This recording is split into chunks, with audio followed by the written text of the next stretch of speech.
Youth Congress പ്രവർത്തകൻ ഷുഹൈബിനെ കൊലപ്പെടുത്തിയ കേസിൽ പ്രത്യേക പ്രോസിക്യൂട്ടർ വേണമെന്ന ആവശ്യത്തിൽ 6 ആഴ്ചയ്ക്കുള്ളിൽ തീരുമാനമെടുക്കണമെന്ന് ഹൈക്കോടതി. സർക്കാരിനാണ് കോടതി നിർദ്ദേശം നൽകിയത്.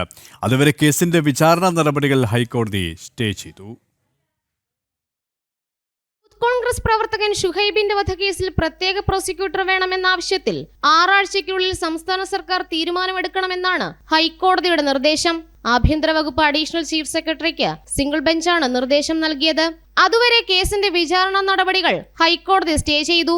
ഷുഹൈബിന്റെ മാതാപിതാക്കളെ കൂടാതെ സംഭവത്തിൽ ഗുരുതരമായി പരിക്കുപറ്റിയ റിയാസ്, നൌഷാദ് എന്നിവരും ഇതേ ആവശ്യം ഹർജിയിലൂടെ ഹൈക്കോടതിയിൽ ഉന്നയിച്ചിരുന്നു. CPM നേതൃത്വത്തിന്റെ അറിവോടെ കൊട്ടേഷൻ സംഘം നടത്തിയ ഹീനമായ കൊലപാതകമാണ് ഷുഹൈബിന്റേതെന്നും ആയതിനാൽ CPM സർക്കാർ നിയമിച്ച പ്രോസിക്യൂട്ടറിൽ നിന്നും നീതി ലഭിക്കില്ലെന്നും കുടുംബം ഹൈക്കോടതിയിൽ വാദമുന്നയിച്ചിരുന്നു. ഷുഹൈബ് കേസിന്റെ വിചാരണയ്ക്ക് സ്പെഷ്യൽ പ്രോസിക്യൂട്ടറെ നിയമിക്കുവാനായി 2025 മാർച്ച് 13 സർക്കാരിന് നൽകിയ അപേക്ഷയിൽ തീരുമാനം എടുത്തില്ലെന്നാരോപിച്ചായിരുന്നു ഹർജി. തുടർന്നാണ് ഈ അപേക്ഷയിൽ സർക്കാർ 6 ആഴ്ചയ്ക്കുള്ളിൽ തീരുമാനമെടുക്കണമെന്ന ഹൈക്കോടതിയുടെ നിർദ്ദേശം.